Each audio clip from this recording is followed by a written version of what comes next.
Irmãos, bom dia. Tem sido uma grande alegria estar com vocês durante esses dias. Na verdade, desde quando eu estive com vocês em 2017, a minha impressão do presbiterianismo nessa região do país é a melhor possível. Eu confesso que o ânimo de vocês é muito contagiante. E eu digo isso para vocês continuarem animados, servindo ao Senhor desta maneira. Eu me lembro em 2017, quando eu vim aqui, o reverendo Anderson me convidou para falar na programação dos 500 anos da Reforma, e uma das atividades que ele me deu foi dar uma palestra às 3 horas da tarde, numa terça-feira, lá em Alto Jequitibá. E eu vim voando e pensando, vai ter ninguém nessa palestra, terça-feira, 3 horas da tarde, dia útil.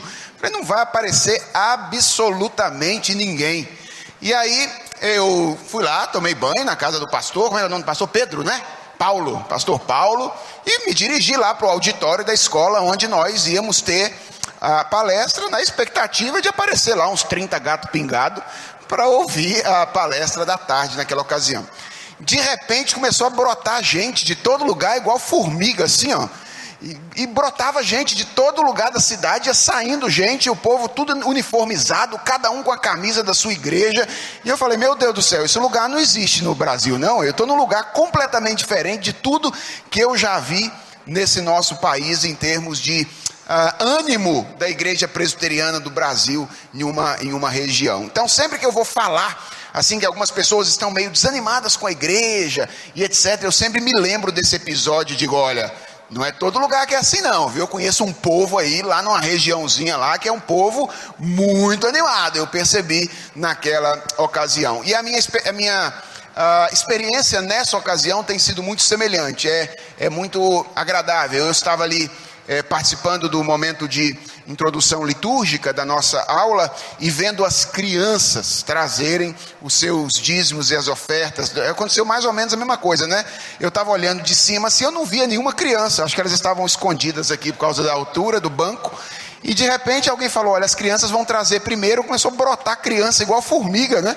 Saindo de todos os lugares, e eu estava ali louvando a Deus pela responsabilidade de vocês na educação dos filhos, ensinando as crianças a ofertarem ao Senhor num tempo materialista como o nosso, em que as crianças são treinadas a querer coisas para si, a espernear no shopping quando os pais não lhes compram o brinquedo que eles querem. Vocês treinarem os filhos de vocês a entregarem dízimos e ofertas é algo extremamente importante para a vida dessas crianças. Então, continuem assim, firmes na obra do Senhor. Deus haverá de lhes recompensar, se Deus quiser. Deixa eu aproveitar esses minutos iniciais, já que o reverendo Anderson disse que eu posso falar o tempo que eu quiser. Isso é um perigo para pastor. Falar que pastor não tem um tempo limite é um perigo. O pastor adora falar. Então, deixa eu dizer um pouquinho das coisas que tenho feito, me apresentar um pouquinho melhor e pedir a oração de vocês para alguns projetos, não é? Eu sei que vocês gostam de orar. Aliás, isso foi uma coisa interessante que aconteceu da outra vez também. Eu recebi, depois de alguns meses da minha estadia aqui em Alto Jequitibá, informações de uma SAF da região, de que a SAF da região estava orando por mim e pela minha família. Foi depois de uns 2 meses talvez, e vocês não podem imaginar o que é na solidão de um escritório, onde a gente está acostumado a conversar com os mortos. Estranho, né? Pastor, os livros, ok? Os homens que já escreveram e deixaram registrado. Eu gosto de conversar com Calvino, Lutero, né? Há 500 anos atrás. E na solidão de um escritório, saber que tem um grupo de pessoas que você viu uma vez, mas que está orando por você. Então vocês não têm noção de como isso cai num bálsamo, como um bálsamo no coração de um pastor que está servindo ao Senhor nessa atividade. Pois bem, Deus tem me dado o privilégio de servir com o meu tempo maior no serviço acadêmico na Igreja Presbiteriana do Brasil. Eu sou pastor desde o ano de 2006, então embora eu seja relativamente novo, eu já estou indo para 15 anos de ministério, graças a Deus. Fui ordenado muito novinho, com 23 anos de idade. 22 anos de idade. E eu tenho, de um tempo para cá, servido no serviço acadêmico, treinando pastores para a Igreja Presbiteriana do Brasil.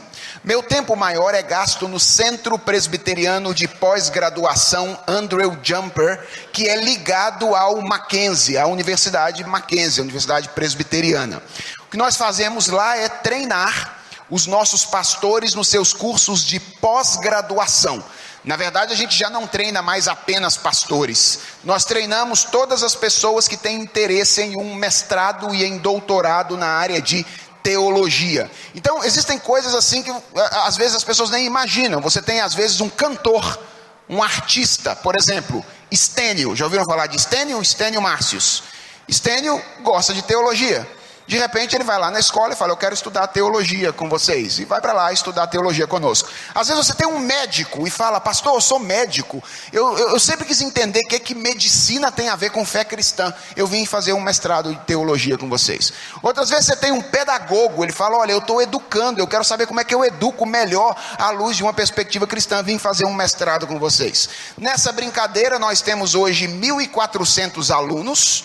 É uma escola de 12 professores, mais ou menos. Nós temos 1.400 alunos, metade disso em cursos à distância, pós-graduação à distância, metade disso em cursos presenciais modulares.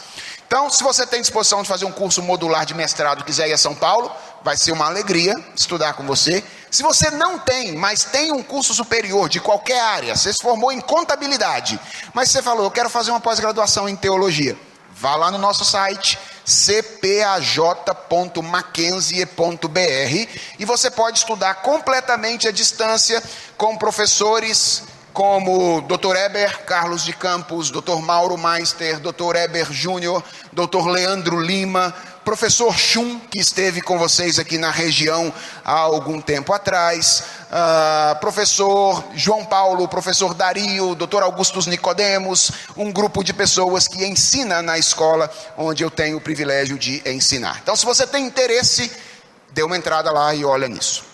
Além disso, tenho o privilégio de ensinar no JMC, que é o seminário que fica lá em São Paulo. Foi lá que eu fui professor do Adenilson, né? Lá que nós estudamos juntos. E além disso, deixe-me contar uma outra coisa que eu tenho feito já há algum tempo, que muita gente não sabe, mas é para mim uma das iniciativas mais significativas da Igreja Presbiteriana do Brasil, em termos de impacto cultural. Eu gosto de contar isso porque nem sempre as pessoas divulgam isso. O Mackenzie está há cerca de 11 anos produzindo um sistema de ensino para educação básica à luz de uma perspectiva cristã.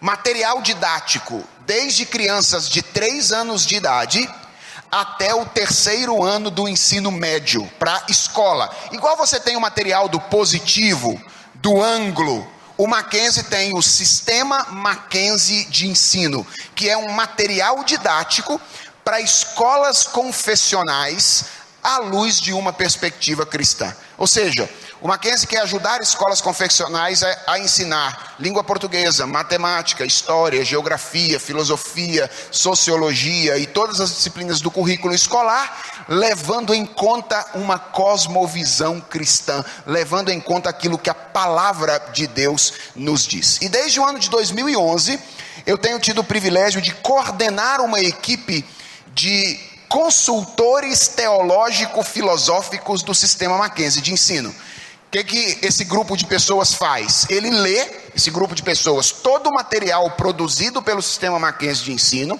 e direciona o conteúdo para que ele sirva à cosmovisão cristã. Ou seja, para garantir que a nossa visão de mundo esteja sendo veiculada no ensino de geografia, de história, de filosofia, de ciências e assim sucessivamente. Por que isso é importante, irmãos? Porque a escola que deveria muitas vezes encaminhar os nossos filhos, pasmem, nos últimos anos ela está desencaminhando os nossos filhos. Porque a mentalidade que rege a abordagem de conteúdos nas escolas contemporâneas é uma abordagem anticristã.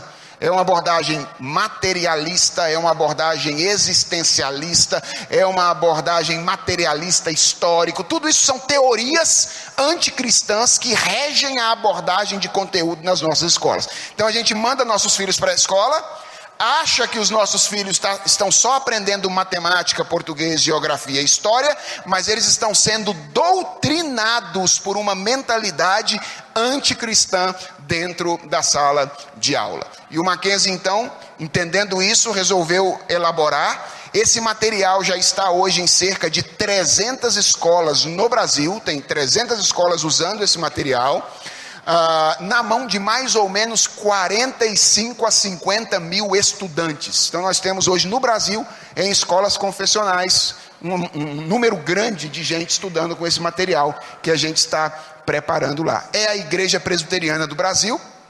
São vocês, de alguma forma, através dos recursos, orações e serviço da igreja de vocês, que isso está podendo acontecer no nosso país. E eu digo isso para que vocês orem e para estimular Manhuaçu a ter uma escola presbiteriana ou uma escola cristã. Se vocês abrirem uma escola aqui nessa cidade, vocês já têm material didático do maternal até o ensino médio para crianças estudarem à luz de uma perspectiva cristã. Então, pense nisso, reverendo Anderson. Pense nisso.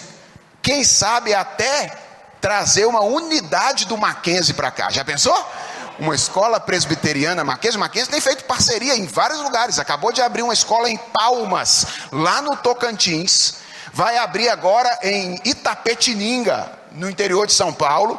Por que não numa região presbiteriana como essa aqui, não é?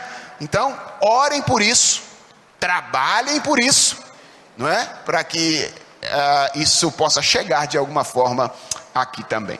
Além disso, além do Centro de Pós-Graduação de Jumper, JMC, Mackenzie, eu sou pastor, colaborador na Igreja Presbiteriana da Freguesia do Ó, e marido e pai, não é? Reverendo Anderson falou que o ministério é metade da mulher, lá em casa é 99% da mulher e 1% meu. Para que eu esteja aqui agora, Lenice está lá em casa, cuidando de 2 meninos, a Ana Lívia de 9 anos e 6 anos, acordou cedo, já dirigiu naquela cidade perigosa, já foi levar os meninos para a igreja, à noite vai fazer isso de novo. Então, se Lenice não estivesse lá, cuidando corajosamente dos meninos, eu não poderia estar aqui com vocês. Então, na verdade, não é 50% não, é bem mais de 50% a participação que Lenice tem em meu ministério. Quando se lembrarem, por favor, orem por essas coisas, peçam a Deus que nos dê graça ali nas nossas atividades, e eu me lembrarei de orar por vocês também. Irmãos, vamos abrir as nossas Bíblias em 1 de João, primeira carta de João, capítulo 4. Ontem eu falei sobre 2 virtudes que estavam presentes na igreja de Éfeso: a fé e o amor, que levou o apóstolo Paulo a reconhecer a igreja de Éfeso como uma igreja em que Deus estava trabalhando. Eu vou tratar com vocês hoje de uma dessas virtudes que o apóstolo Paulo menciona lá. E o texto básico será 1 de João, capítulo 4, do verso 7 até o verso de número 21. E eu vou convidar vocês que leiam de maneira alternada comigo esta passagem. 1 de João 4, versos 7 a 21. Vamos ler alternadamente, com alegria? A palavra do Senhor diz assim: Amados, amemo-nos uns aos outros, porque o amor procede de Deus, e todo aquele que ama é nascido de Deus e conhece a Deus.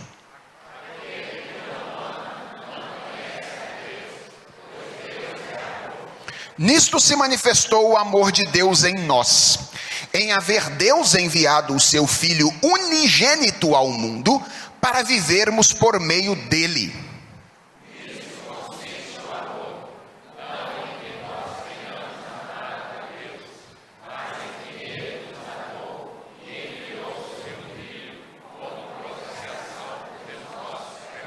Amados, se Deus de tal maneira nos amou, devemos nós também amar uns aos outros.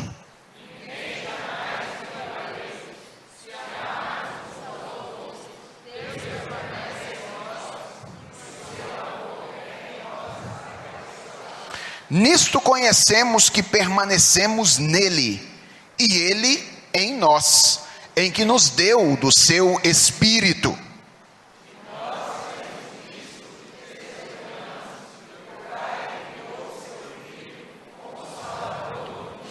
Aquele que confessar que Jesus é o Filho de Deus, Deus permanece nele, e ele em Deus.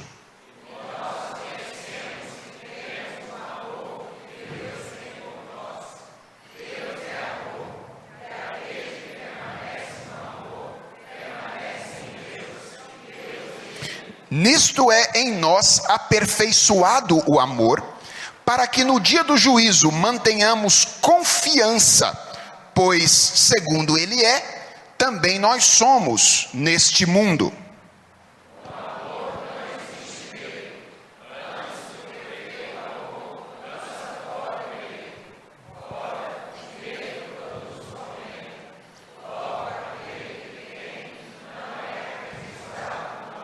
Nós amamos porque ele nos amou primeiro.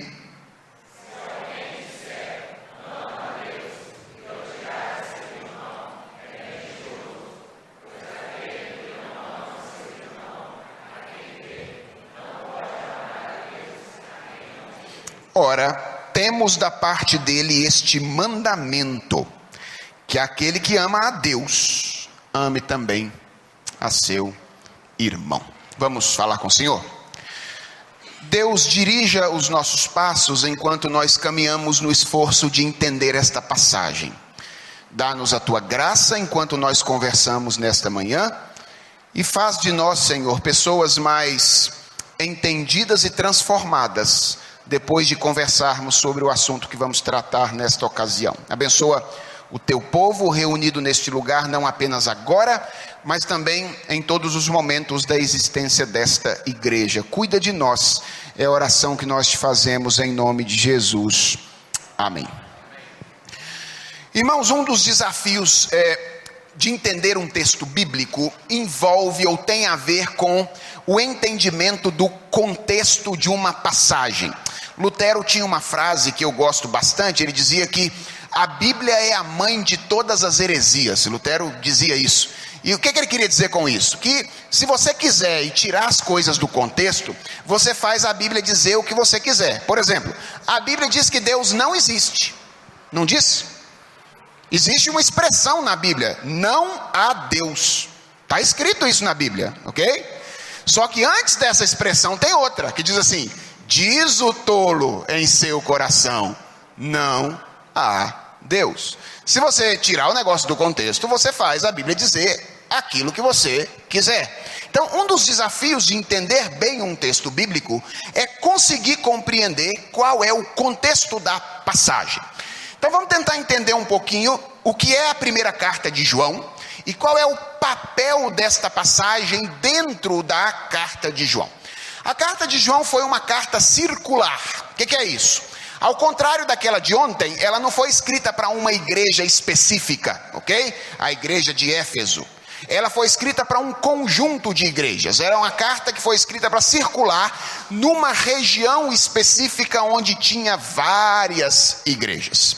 E qual é o objetivo da carta de João? Basicamente, João está lidando com um falso ensino que estava entrando na igreja naquela ocasião. Tempo muito parecido com o nosso, surge gente falando de Deus o tempo inteiro, falso profeta aqui e ali se denominando apóstolo e semideus e etc. o tempo inteiro, ok? Então, tempo muito parecido com o nosso, e aí um falso ensino chamado gnosticismo começa a entrar na igreja naqueles lugares. É difícil saber exatamente o que era esse negócio, esse tal de gnosticismo. Ao que tudo indica, era uma postura meio sectária de um grupo de pessoas que dizia que tinha uma revelação especial. Sabe aquele negócio, o cara diz assim, olha, nós temos uma revelação especial de Deus, que Deus só deu para nós, e nós só vamos dar para aqueles que entrarem no nosso grupo. Então era um grupo meio fechado, meio sectário, esse grupo dos gnósticos. E ao que tudo indica, esse ensino que os gnósticos ofereciam naquela ocasião como uma revelação particular, tinha a ver com uma espécie de platonismo, uma ideia assim de que tudo aquilo que é corpóreo, é físico, é ruim, e tudo aquilo que é espiritual, não corpóreo, é bom. Então esse era o ensino dos gnósticos. Tem a ver com o corpo, então é ruim. Tem a ver com o espírito ou com a alma, então é bom. Tem crente meio gnóstico até hoje, viu? Que acha que as coisas que tem a ver com o corpo são ruins, as coisas que tem a ver com a alma não são boas. Qual é o problema dessa tese? Esse é um problema seríssimo, porque uma das doutrinas fundamentais do cristianismo é a doutrina da encarnação. Já parou para pensar nisso? Essa é uma doutrina central no cristianismo. Deus tomou um corpo, ele assumiu a natureza humana. Ora, se o corpo é mau por natureza, então Cristo não pode ter vindo em corpo. Era exatamente isso que os gnósticos estavam ensinando naquela ocasião. Jesus não tinha um corpo, ele tinha um negócio parecido com o corpo, entendeu? Mas ele não tinha um corpo humano. Qual é o problema de Jesus não ter um corpo humano? É que ele não é plenamente homem para morrer no seu lugar. Se ele não for plenamente homem, então ele não pode exercer o sacrifício substitutivo no lugar dos homens por quem ele veio morrer. Então era uma heresia que estava sendo ensinada naquela ocasião. O problema maior é que a galera da igreja tinha dificuldade de saber quem é que estava falando a verdade e quem não estava. Quando você tem um monte de falso profeta proliferando, você começa a duvidar quem é que está falando a verdade sobre Deus e quem é que não está falando a verdade sobre Deus. Aliás, essa é uma das dificuldades que os ímpios, as pessoas que não conhecem a Deus, têm em nossos dias. Se coloque no lugar deles. De repente começa a abrir uma portinhola de igreja em cada rua. Cada uma delas com um jeito diferente e um estilo diferente. E você está lá fora tentando encontrar Deus, e tem um monte de gente com um monte de portinhola aberta, dizendo, ó, nosso Deus aqui, melhor. Não, na verdade é a gente que conhece de Deus aqui. Não, na verdade é a gente, porque a gente inclusive saiu do meio daquele povo lá, então fica aqui com a gente. Se coloca no lugar do não crente. Ele olha esse negócio de fora, e ele fala, esses caras não conseguem se entender nem entre eles, como é que eu vou ir para lá? Então, a dificuldade de compreender quem é que está falando a verdade e quem é que está falando a mentira. João vai escrever a carta exatamente para ajudar os crentes a diagnosticar isso. João tem basicamente dois objetivos quando ele escreve essa carta. Um objetivo apologético. O que é apologético?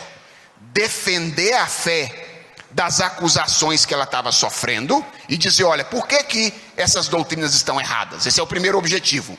E o segundo objetivo é um objetivo pedagógico.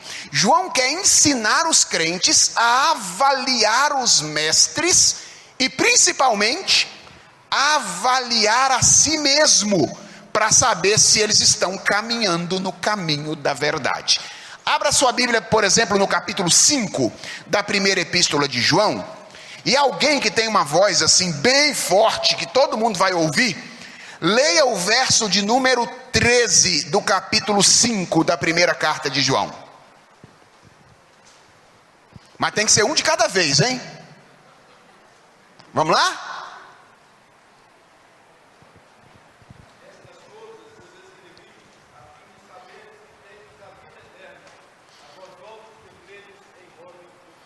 Então a carta está acabando aí. E João está dizendo, por que eu escrevi essas coisas para vocês? Estas coisas eu vos escrevi, a fim de saberdes que tendes a vida eterna. Como é que eu posso saber que sou salvo? Essa é a preocupação de João. Essa não é uma pergunta que tem muito crente que faz? Pastor, como é que eu posso saber que eu tenho certeza da salvação? Como é que eu posso saber que estou entre os eleitos de Deus? Leia a primeira carta de João. Porque a primeira carta de João foi escrita exatamente para ensinar os crentes a ter a convicção da sua salvação, a verificar se eles estão na fé. E como João faz isso? Qual é a estratégia que João usa?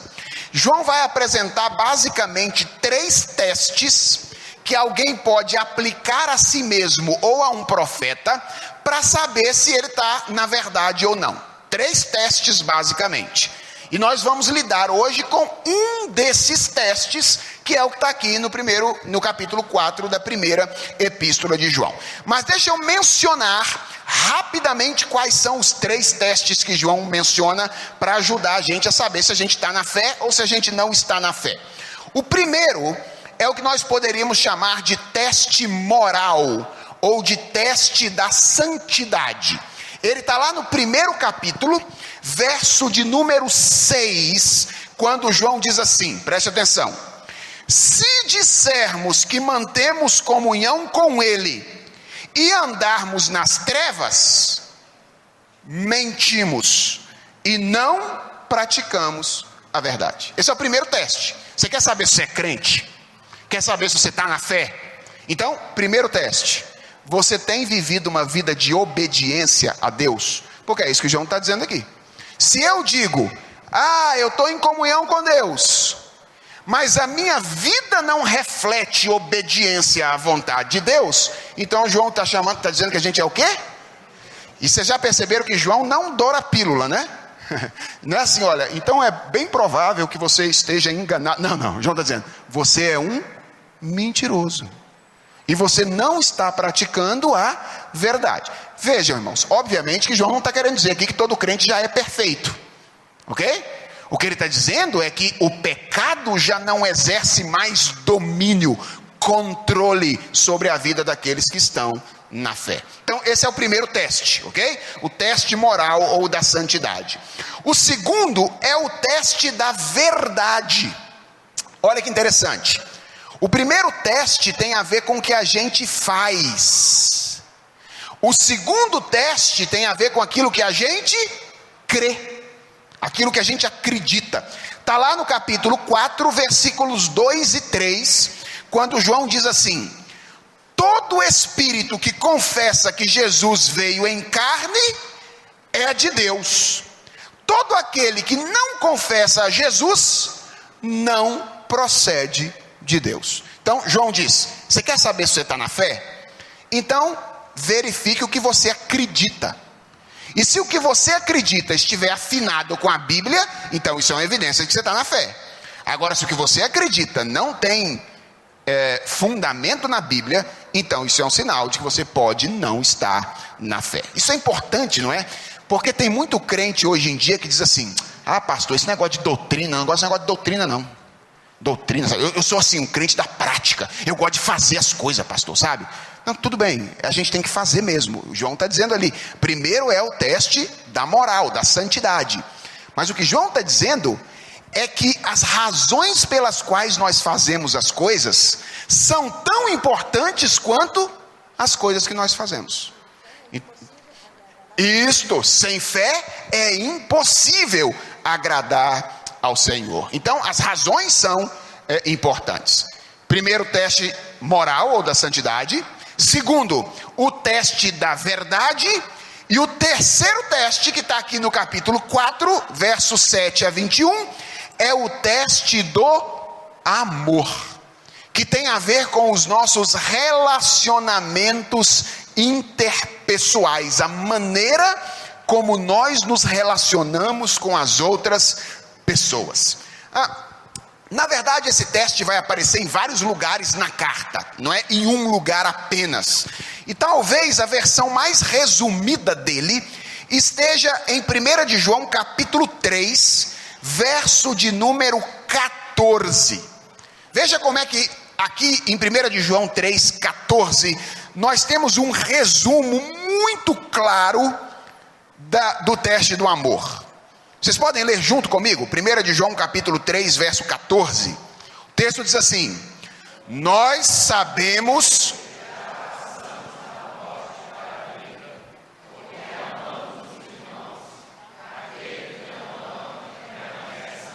nós sabemos que já passamos da morte para a vida, porque amamos os irmãos. Aquele que não ama, João, assim, da sua maneira bem categórica, mais uma vez, diz o quê? Permanece na morte. Então, esse é o contexto da primeira carta de João.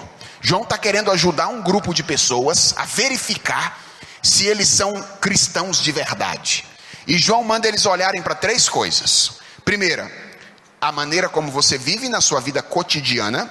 Segundo, aquilo que você acredita a respeito de Jesus. E terceiro, a maneira como você se relaciona com as pessoas ao seu redor, de maneira mais específica com os seus irmãos. Bem, eu creio que o teste exposto aqui no capítulo 3, verso 14, ele é tão claro que talvez nós pudéssemos fazer algumas rápidas observações sobre ele e ir embora para casa, ok? Porque, irmãos, não precisa muito esforço teológico para entender o que João está dizendo. Em 1 de João 3,14, precisa ir no grego para entender o que João está dizendo? Precisa ter feito um mestrado ou um doutorado em teologia para entender o que João está dizendo em 1 de João 3,14? É claro demais. O que João está dizendo? Que se você ama as pessoas que estão do seu lado, isso é um sinal de que você é o quê? Crente. Se converteu, tem vida. Se você não ama as pessoas que estão ao seu lado, isso é um sinal que você não é crente. Talvez você tenha que ter vida de novo. Você permanece na morte. Talvez você esteja olhando para mim e falando: pastor, mas você saiu lá de São Paulo para vir dizer isso aqui para a gente, assim, tipo acusar a gente de eventualmente a gente nem ser crente. Não sou eu que estou fazendo isso não, gente. É João que está fazendo. É João que está dizendo: todo aquele que ama o seu irmão está dando sinal de que está vivo espiritualmente. Aquele que não ama seu irmão não está dando sinal de que está vivo espiritualmente. Então o texto é muito claro. O texto é absolutamente categórico. Não existe coluna do meio para João aqui. Perceberam? Não tem coluna do meio. Não é assim: eu estou meio vivo, meio morto.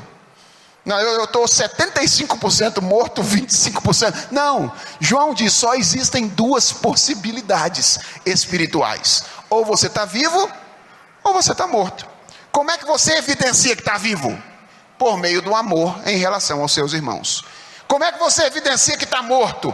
Pela falta de amor com os seus irmãos. Então o texto é claro, o texto é absolutamente categórico. E qual é o fundamento do texto? O fundamento do texto é o caráter de Deus. O argumento de João em toda a sua epístola é um argumento lógico. Aliás, ele faz isso com os 3 testes. João é absolutamente lógico. Lembra do teste moral ou teste da santidade? Lá no capítulo 1 que nós vimos inicialmente, ele diz: se você não faz a coisa certa, você está dando evidência de que está morto. Se você faz a coisa certa, está dando evidência de que está vivo. Por quê? João vai usar uma metáfora lá no capítulo 1. Ele vai dizer assim: Deus é luz, e não há nele treva nenhuma.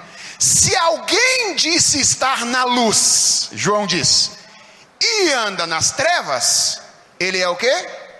Mentiroso. Por quê? Porque é ilógico, é irracional. Se você diz que tem comunhão com um Deus que é luz, não faz sentido andar nas trevas. A luz do Deus com o qual você tem comunhão precisa invadir a sua vida de modo significativo. Então, é a lógica, é o caráter de Deus que fundamenta o teste moral. O que fundamenta o teste da verdade? O caráter de Deus. Deus é verdadeiro. Lembra quando Jesus Cristo esteve nesse mundo? Ele disse: eu sou o caminho, eu sou a verdade e a vida. Se você diz que é um cristão, você diz que está unido a Jesus Cristo. Jesus Cristo é a verdade. Logo você tem que crer no que é verdadeiro.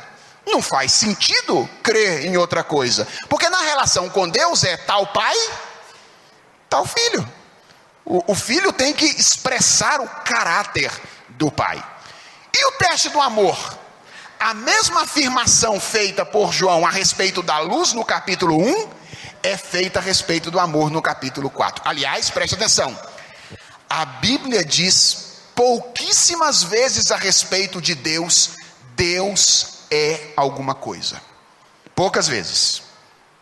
Mas ela diz claramente: Deus é amor. A natureza de Deus é amor. Isso que a Bíblia está dizendo aqui na primeira epístola de João.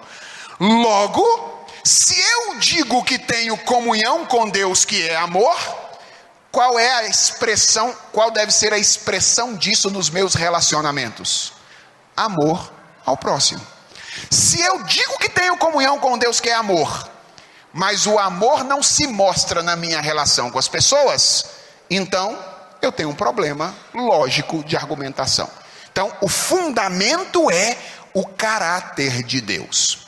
Mas existe uma quarta coisa que eu ainda acho interessante sobre esse teste, antes de mandar vocês embora, tá bom? Não vou mandar ainda não, precisa ficar animado não. A quarta coisa é que ele é um teste inclusivo.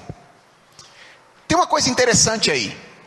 João não tem em vista a relação com Deus? Não é isso que ele está querendo ajudar as pessoas a entender? Se elas têm ou não têm uma relação com Deus? Então ele deveria dizer às pessoas que a evidência disso é o amor a Deus. Não é isso? Se é o relacionamento com Deus que está em voga, João deveria ter dito: você sabe que está numa relação positiva com Deus, está vivo, é crente, se você ama a Deus. Mas não é isso que João diz. João diz: você sabe que você tem uma relação com Deus se você ama o próximo. Que coisa estranha. Por que o próximo entrou nesse negócio da argumentação de João aqui? A razão está lá no final do texto que nós lemos, lá no verso de número 20. É que o amor a Deus está incluído como condição no amor ao próximo. Em outras palavras, alguém pode dizer que ama a Deus só de boca para fora, mas quando alguém ama uma pessoa de carne e osso de verdade, é porque ela está dando uma evidência de que ama a Deus. João diz isso no verso 20. Ele diz: se alguém disser amo a Deus e odiar a seu irmão, é mentiroso. Por quê? Olha como é que está incluído.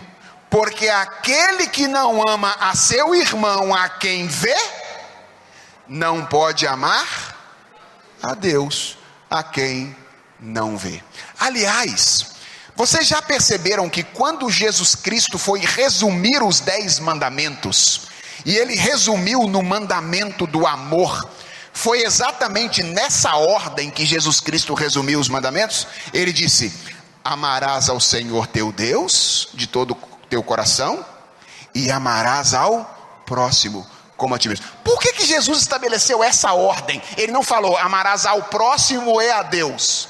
É porque para amar ao próximo é necessário ter amado antes a Deus. O amor a Deus está incluído no amor ao próximo. Então João está fechando o seu argumento assim de maneira absolutamente fabulosa. Um argumento claro, um argumento categórico, que se fundamenta no caráter de Deus e que inclui o amor a Deus no amor ao próximo. Irmãos, eu podia encerrar agora a escola dominical, ir embora para casa. Quer dizer, eu não tenho casa aqui, né? Eu teria que ir para o hotel, e vocês irem para sua casa, e eu acho que nós já teríamos uma boa quantidade de coisa para pensar, só na reflexão que nós fizemos até aqui. Mas eu acho que tem um elemento fundamental que eu preciso dar um passo além, para garantir que eu não seja mal compreendido e João também não seja mal compreendido. Qual é o passo que nós precisamos dar além, para garantir que a gente está entendendo o que João está dizendo aqui? Eu preciso garantir isso. Nós precisamos definir o que é amor. Precisamos fazer isso. Por quê? Porque nós vivemos numa cultura em que a definição de amor é altamente problemática, e eu diria altamente antibíblica. Então, qual é o risco aqui? Lembra da questão do contexto? O risco é eu falar, olha, o que João está dizendo é que você tem que amar o seu irmão. Se você não amar, você está dando evidência de que não é crente ainda. Então, ama o seu irmão. Aí você vai para casa e acha que o amor do qual João está falando aqui é esse negócio que a nossa cultura contemporânea costuma chamar de amor. Não é. Então nós precisamos gastar algum tempinho aqui para definir o que é amor, para garantir que nós estejamos entendendo bem aquilo que João está ensinando. Vamos pensar em primeiro lugar na maneira como a nossa cultura define amor, ok? Na opinião de vocês, amor na nossa cultura poderia ser definido como o quê? Como é que a nossa cultura define amor? Como o quê? Um desejo, ok? Desejo tem a ver com amor, não tem? Posso fazer um teste? Quem tem 3G no celular aí? Tem 3G no celular aí? Então todo mundo tem 3G no celular, por favor. Faça uma busca no Google. Vocês nunca imaginaram que um pastor na igreja no domingo ia mandar vocês entrar na internet no Google, né? Bota a palavra amor no Google e depois vai na guia de imagens, ok? E eu gostaria que você me dissesse o tipo de imagem que aparece quando você digita amor no Google. Aí você vai ter uma boa ideia da maneira como as pessoas concebem amor na nossa cultura. Porque, afinal de contas, quem é a grande enciclopédia de nosso tempo? É o Dr. Google, ok? Você quer saber alguma coisa? Gente, o Google tem mais poder do que médico, ok?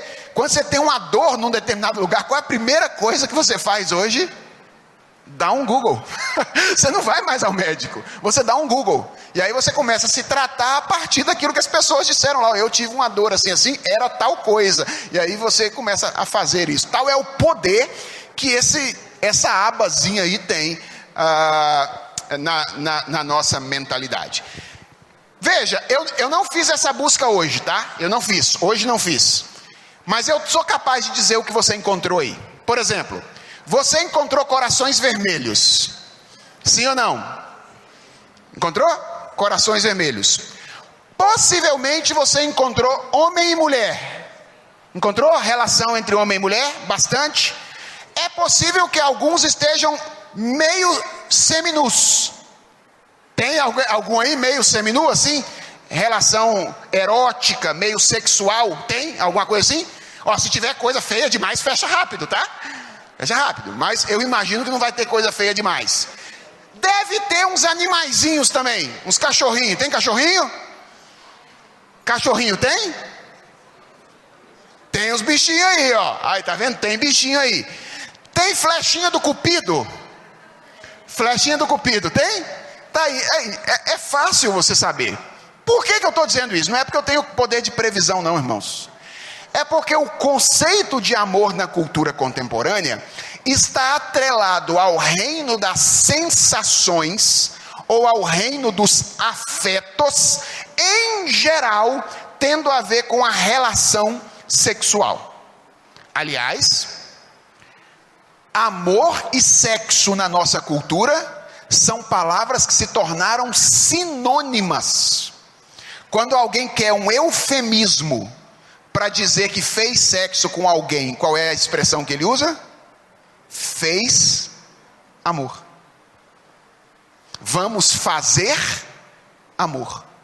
Essa é a expressão que às vezes a nossa cultura usa para se referir à relação sexual. Então nós vivemos numa cultura em que amor tem a ver com o sentimento. Quando você fala, você precisa amar alguém, em geral, o que vem na cabeça da gente é uma sensação de bem-estar em relação a alguma pessoa. Ou então, um calafrio na espinha quando eu encontro alguém. Não é? Sabe aquela, olha, todas as vezes em que eu encontro fulano de tal, assim, que ele começa a encostar a mão na minha, já dá aquele calafrio na espinha. Eu acho que eu amo o fulano de tal. É assim que as pessoas dizem. Por quê? Porque amor, na nossa cultura, tem a ver com uma sensação, em geral relacionada também a essa questão do afeto entre um casal, a paixão que deve marcar o relacionamento entre um homem e uma mulher. Bem, a música popular deixa isso claro, não é? É só você olhar para a música popular. Por exemplo, os grandes filósofos brasileiros Zezé de Camargo e Luciano definiram amor dizendo: é o amor, presta atenção, que mexe com a minha cabeça e me deixa assim.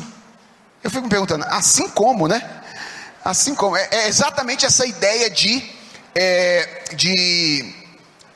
tirar você de si mesmo, falta de controle. É o amor que mexe com a minha cabeça e me deixa assim, que faz pensar em você, esquecer de mim, faz eu esquecer que a vida é feita para viver. Ó, você vê, o amor descentra o indivíduo, ok? O indivíduo é um indivíduo centrado, mas segundo Zezé de Camargo e Luciano, o que o amor faz com o indivíduo é descentrar o indivíduo. Ele perde o controle sobre as suas ações. É o amor que veio como um tiro certo no meu coração e derrubou a base forte da minha o quê? Esse é o jeito de descobrir quem é que está ouvindo o Zezé de Camargo e Luciano. Está vendo? Esse é o jeito de descobrir. Todo mundo aqui está ouvindo. E fez eu entender que a vida é nada sem você. Ok?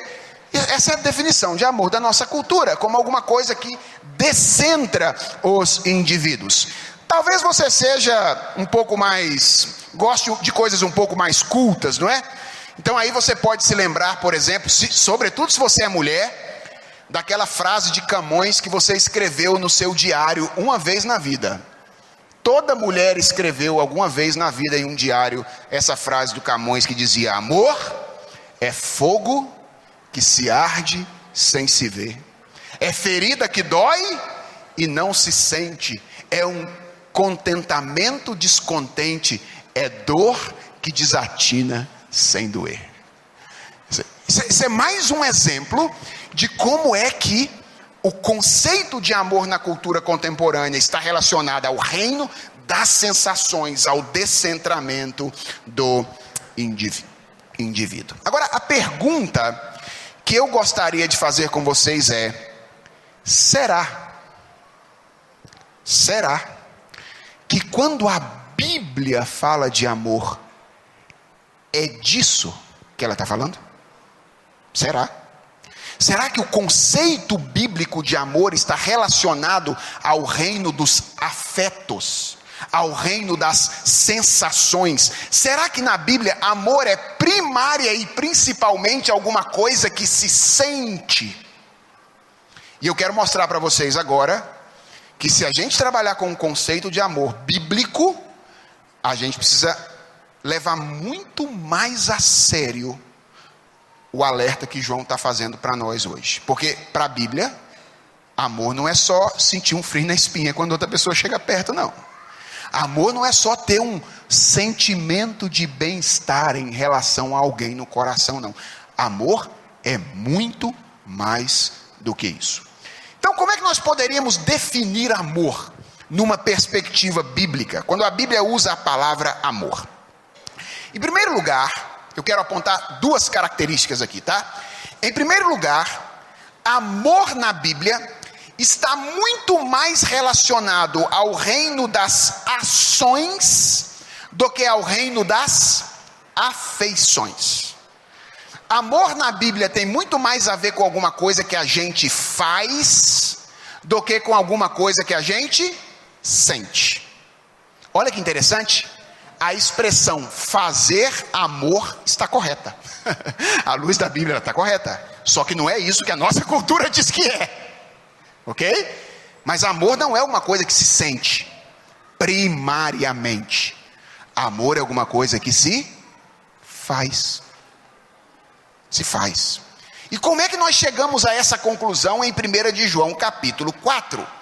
No verso de número 11, quando João estabelece como padrão do amor a atitude de Deus em relação a nós. Veja o que diz o verso de número 11: amados, se Deus de tal maneira nos amou, devemos nós também amar uns aos outros. Qual é o padrão que João estabelece de amor no capítulo 4? Deus. Esse é o padrão. Então você quer saber o que é amor? Você tem que olhar para Deus. E Deus tem um jeito, uma maneira de revelar amor. Se Deus de tal maneira nos amou, da mesma maneira nós devemos amar os outros. E aí a pergunta é: que tal maneira é essa? Que maneira de Deus amar é essa? Olha para o versículo 9, olha o que João diz: nisto se manifestou o amor de Deus em nós. Nisto o quê? Em haver Deus enviado o seu Filho unigênito ao mundo para vivermos por meio dele. Pensa no pano de fundo.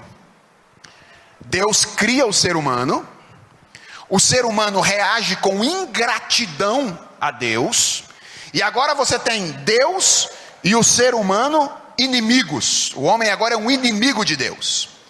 E aí então Deus ama o ser humano. Como é que ele faz isso? Ele faz isso à distância, lá do céu, dizendo assim: quando eu olho para você, me dá uma coisa aqui no coração. Quando eu vejo você, me dá um arrepio na espinha.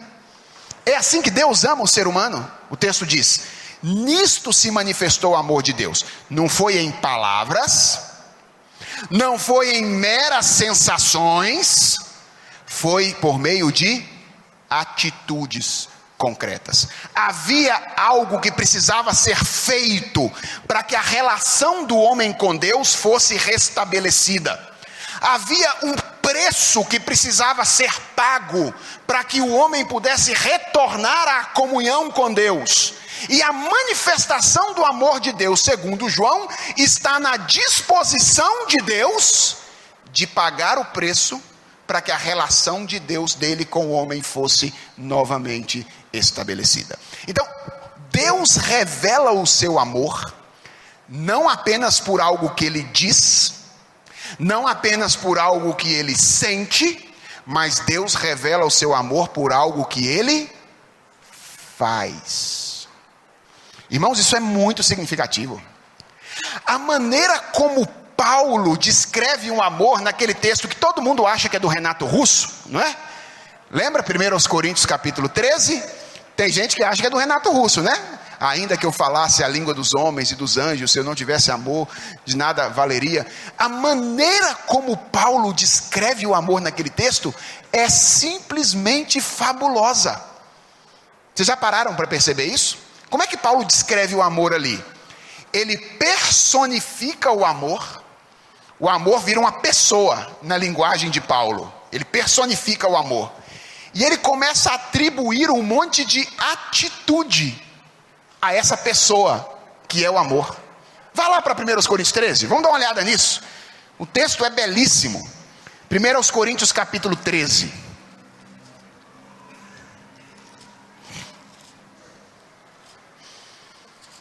E eu espero que as implicações disso fiquem claras para você a partir de agora. Olha o que ele diz. A partir do verso de número... Deixa eu ler a partir do verso 1. Ainda que eu fale as línguas dos homens e dos anjos, se não tiver amor, serei como bronze que soa, como símbolo que retine. Ainda que eu tenha o dom de profetizar e conheça todos os mistérios e toda a ciência, ainda que eu tenha tamanha fé a ponto de transportar montes, se não tiver amor, nada serei. E ainda que eu distribua todos os meus bens entre os pobres, e ainda que entregue o meu corpo para ser queimado, se não tiver amor, nada disso me aproveitará. Então, Paulo está dizendo, o amor é a virtude fundamental. Agora, o que é amor? Olha a partir do verso 4. O amor é paciente. De vez em quando eu converso com o marido, ele fala assim: pastor, eu amo a minha esposa, eu só não consigo ser paciente com ela. Aí eu olho para ele e falo assim: então não ama. Porque Paulo está dizendo que o amor é paciente.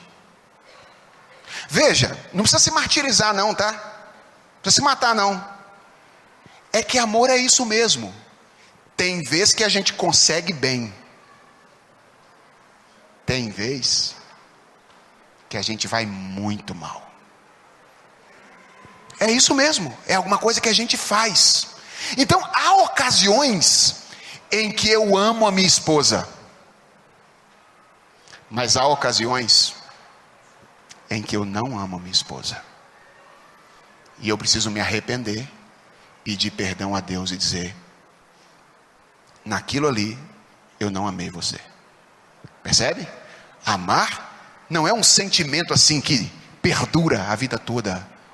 Não é um sentimento que não sofre algum tipo de abalo ao longo da história. Amor é uma construção conjunta entre duas ou mais pessoas, que envolve momentos fáceis, momentos difíceis. E o esforço, é isso que eu quero que você entenda. Amar envolve esforço. Para amar é aquilo que João requer de nós. O amor é paciente. O amor, que mais que ele diz aí? É benigno. O amor não arde em ciúmes. Eu amo tanto que eu tenho um ciúme doentio. Não é amor. À luz da Bíblia, não é amor. Porque o que a Bíblia diz? Que o amor consegue perceber o lugar da liberdade do outro. O amor não arde em ciúmes. O amor não é possessivo, nesse sentido de tratar o outro como propriedade sua. Interessante isso, né? Então o amor não arde em ciúmes. O amor não se ufana, não se ensoberbece, não se conduz inconvenientemente. Olha, eu amo meu marido, mas de vez em quando eu falo mal dele para os outros. Não se conduz inconvenientemente, não procura os seus interesses, não se exaspera, não se ressente do mal, não se alegra com a injustiça, regozija-se com a verdade.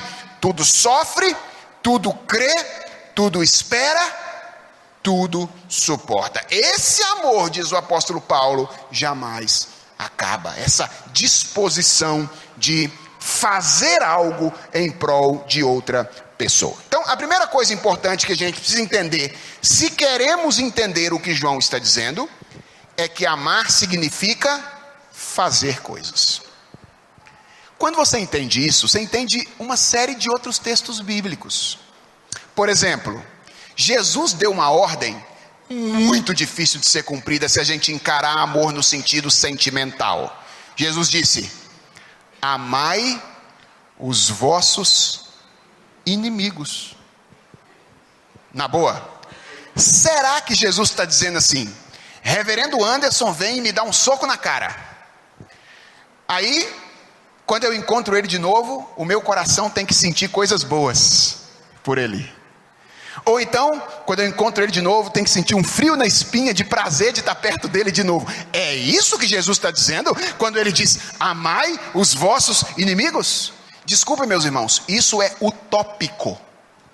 Ninguém, absolutamente ninguém, depois de ser ofendido por outra pessoa, consegue responder de maneira imediata com um sentimento agradável. Problemas de relacionamento ferem pessoas. Mas o apóstolo Paulo explica isso. Paulo diz, escrevendo aos Romanos no capítulo 13: se o teu inimigo tiver fome, dá-lhe de comer. Se o teu inimigo tiver sede, dá-lhe de beber. Ou seja, o amor é o ato de fazer coisas boas, apesar dos sentimentos estremecidos. É quando você olha para o sentimento, a vontade é não fazer coisa boa. Se eu pudesse, a vontade era revidar, dar outro soco na cara lá do reverendo Anderson. Mas eu digo: o que a Bíblia requer de mim é que eu ame o meu irmão. Então eu não vou pagar o mal com o mal. Eu vou dar a ele aquilo que ele deveria ter me dado, mas não me deu. Algumas pessoas dizem, mas pastor, consigo fazer isso não? Eu não sou hipócrita. Não é assim que as pessoas falam? Eu não sou hipócrita. Se eu passar e cumprimentar o fulano de tal com o coração ruim, aí isso é hipocrisia. Hipocrisia se você não compreender a natureza da batalha espiritual. O nome disso não é hipocrisia. O nome disso é luta contra o pecado. É que você sabe que os seus sentimentos não são sentimentos confiáveis nesta vida. Por isso que a Bíblia diz, não te estribes no teu próprio entendimento. Um cristão não é guiado por aquilo que sente. Aliás, se tem um conselho de Satanás, que às vezes invade a igreja no mundo contemporâneo, principalmente entre jovens e adolescentes, é o tal conselho: faz o que está no seu coração. Faz não, meu irmão, faz não. Sabe por quê? Porque a Bíblia diz que o seu coração é enganoso e desesperadamente corrupto. Então não faz o que está no seu coração não. Faz aquilo que está revelado na palavra de Deus, ainda que o seu coração esteja apontando do lado contrário. E sabe qual é o nome disso? O nome disso é fé. Fé. Quando é que você exercita a fé? Quando os seus sentimentos apontam para a direita. A sua lógica aponta para a direita. Ou seja, alguém bateu em você, os seus sentimentos dizem, é hora da vingança. A lógica diz, é hora da vingança. As vozes ao seu redor, dos seus amigos, dizem, aproveita que é hora da vingança. Mas você lembra que a palavra de Deus diz, não vos vingueis a vós mesmos, amados. E você diz assim, tudo me conduz para a direita, mas eu vou confiar na palavra de Deus. Eu vou crer que, embora todas as circunstâncias me impulsionem para lá, aquilo que a palavra de Deus diz é sempre o melhor para mim. Isso é exercício de fé. O nome disso, portanto, não é hipocrisia. O nome disso é batalha espiritual. É luta contra o pecado. E sabe o que a minha pequena experiência pastoral diz? Pequena, perto da do reverendo Anderson ali, que já tem 40 anos de ministério. Ele deve ter muito mais casos para contar desses do que eu. Sabe o que a minha pequena experiência diz? Que quando alguém se dispõe a obedecer a Deus e amar os seus inimigos, Deus é tão misericordioso que Ele muda até os sentimentos das pessoas. Ou seja, no começo é difícil. Tratar alguém com misericórdia que ofendeu você, no começo é muito difícil, dói. Mas à medida que você vai fazendo, o Espírito Santo vai trabalhando no seu coração. De repente você olha lá na frente e fala assim, não é que eu já estou gostando do fulano de tal de novo? É isso. Deus trabalha nos nossos sentimentos. Quando a gente se dispõe a obedecer a Ele, Ele então trabalha em nós. Então, a primeira verdade a respeito do amor que eu gostaria que você tivesse em mente é que amor é fazer coisa. A segunda coisa importante para a gente caminhar aqui em direção ao final é que o amor é um movimento desinteressado em relação a outra pessoa, com o objetivo de suprir as suas necessidades. Então, o que é amor? É alguma coisa que você faz, e é alguma coisa que você faz de maneira desinteressada. O que significa isso? Sem cordinha. Porque a gente adora uma cordinha, não é verdade? A gente dá. Mas na primeira oportunidade que o outro não dá, o que a gente faz? Puxa a cordinha de volta. Não é assim? Eu fiz aquilo por você, você lembra? Você lembra que quando você precisou... Não, isso não é amor. O nome disso é investimento, ok? Investimento. Eu faço agora pensando naquilo que eu vou lucrar lá na frente. Isso é investimento. Amor não. Amor é quando você se movimenta de maneira desinteressada. Porque lembra qual é o padrão? O padrão é Deus. E o movimento de Deus em nossa direção para nos dar a salvação. Deixa eu fazer uma pergunta a vocês. O que Deus ganharia na relação conosco? Pensa um pouquinho. O que Deus poderia auferir de lucro na relação conosco? Deus seria mais Deus com a relação conosco? Seria mais glorioso com a relação conosco do que Ele já é? Sim ou não? Não, Deus é. Mas Ele se movimentou em direção a nós. Por quê? Por amor. Isso tem vários textos bíblicos que dizem isso. Por exemplo, Deuteronômio capítulo 7, Moisés falando com o povo de Israel, dizendo assim: não vos teve afeição o Senhor, porque eram o mais numeroso dos povos, mas simplesmente porque o Senhor vos amou. Então, o que é o amor? É esse movimento desinteressado em direção a alguém, sem nenhum objetivo de receber algo em troca. Paulo, escrevendo aos Romanos, no capítulo 5, diz que Deus prova o seu próprio amor para conosco, pelo fato de ter Cristo morrido por nós, em que condição? Sendo nós ainda pecadores. Ou seja, nós estávamos perdidos, não tínhamos absolutamente nada para oferecer, e Deus se entregou em nosso lugar, com o objetivo de nos beneficiar. O nome disso é amor. Quando nós nos movimentamos em direção a alguém, sem nenhum interesse em troca. Irmãos, deixe-me convidar vocês aqui a 3 rápidas aplicações para a gente encerrar a aula dessa manhã. O que nós aprendemos hoje? João está querendo ajudar você a entender se você já recebeu a graça de Deus. Como é que você faz isso? Faz uma avaliação da maneira como você se relaciona com as pessoas, e se você tem amado as pessoas. Lembrando que amor não tem a ver apenas com sentimento. Tem a ver com um movimento desinteressado em direção ao outro, com o objetivo de atender às suas necessidades. 3 coisas rápidas que eu quero dizer a vocês, encerrando o nosso tempo de reflexão.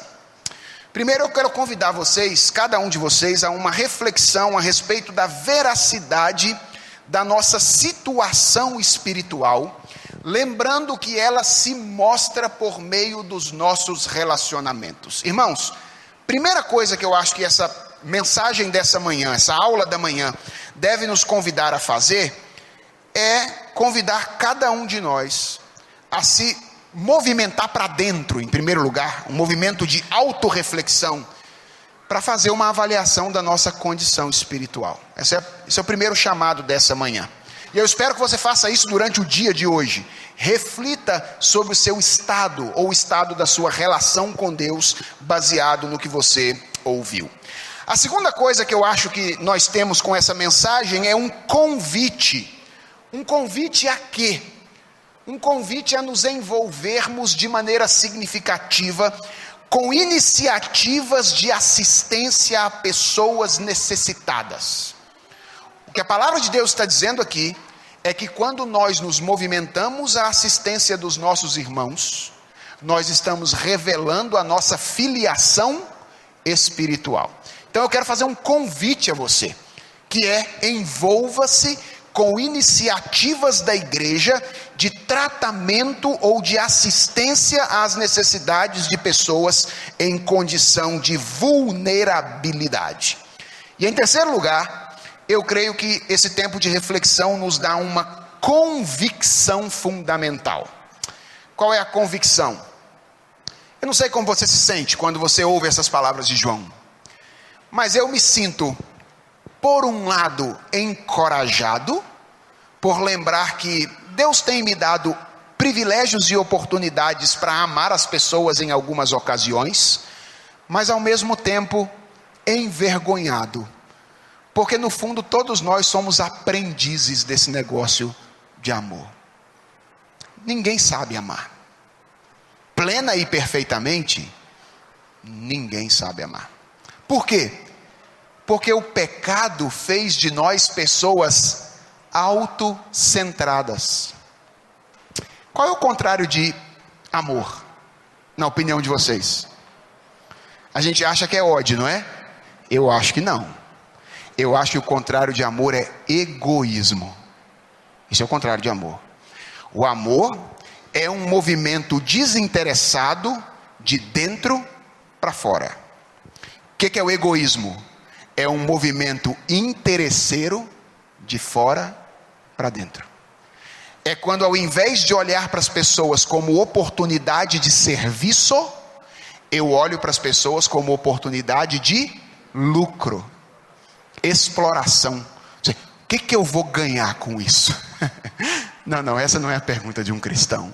A pergunta de um cristão num relacionamento é: o que eu posso oferecer deste relacionamento? A pergunta não é o que eu posso ganhar. A pergunta é o que eu posso oferecer. Porque afinal de contas, você já ganhou o que não merecia. É isso aí. É isso que muito casal faz hoje em dia, não é verdade? Fala: pastor, acabou o amor. Então, o amor é um exercício. Vamos continuar, começar a amar de novo, ok? Esse é o desafio. O que está dizendo acabou o amor? Acabou o lucro. Eu já não estou gostando mais, já não estou recebendo mais aquilo que eu recebia antes. Acabou o amor. É a maneira como as pessoas geralmente usam para argumentar acerca de uma separação hoje em dia. Então, uma convicção: nós somos todos aprendizes do amor. Já passei 5 minutos, mas eu vou usar mais 2, tá bom? Só 2. Só para ler aqui 3 frases de crianças, para mostrar para vocês como é que as crianças às vezes sabem mais de amor do que os adultos. Eu tenho suspeita de que eles sabem muitas coisas mais do que nós. Perguntaram para algumas crianças o que era amor. E aí eu vou ler para vocês a resposta de algumas delas aqui, tá bom? 3 delas. A primeira é uma criança chamada Chrissy. Ela tem 6 anos. Ou tinha 6 anos quando respondeu essa pergunta. E ela disse assim: amor é quando você sai para comer e oferece as suas batatinhas fritas, sem esperar que a outra pessoa te ofereça as batatinhas dela. É isso aí. Isso é amor. A Chrissy entendeu direitinho. Amor é quando você sai para comer e oferece as suas batatinhas, sem esperar que o outro ofereça as batatinhas dele. É fácil fazer isso? Não é fácil não, é verdade. Mas Jesus morreu por nós para que isso fosse mais fácil para a gente. Rebeca, de 8 anos. Quando minha avó pegou artrite, ela não podia se debruçar para pintar as unhas dos dedos do pé. Desde então, o meu avô pinta as unhas para ela, mesmo quando ele tem artrite. Isso é amor. Isso é amor. É quando dói em você, mas mesmo assim você se movimenta para atender a necessidade de outra pessoa. Max, 5 anos. Deus poderia ter dito palavras mágicas para que os pregos caíssem da cruz, mas Ele não fez isso. Isso é amor. Isso é amor. Eu quero encerrar com um texto bíblico que tem sido para mim um dos mais importantes ao longo da minha vida. Porque todas as vezes que eu leio a palavra de Deus e medito nela, eu percebo o quão distante eu estou do ideal de Deus para nós. Mas esse é um versículo que tem enchido meu coração de esperança. 2 Coríntios capítulo 5, verso de número 15. E com esse versículo eu quero encerrar o meu estímulo nesta manhã para que a primeira igreja de Manhuaçu seja uma igreja que ama as pessoas. Parece muito difícil, né? Mas olha o que Paulo diz em 2 Coríntios 5,15.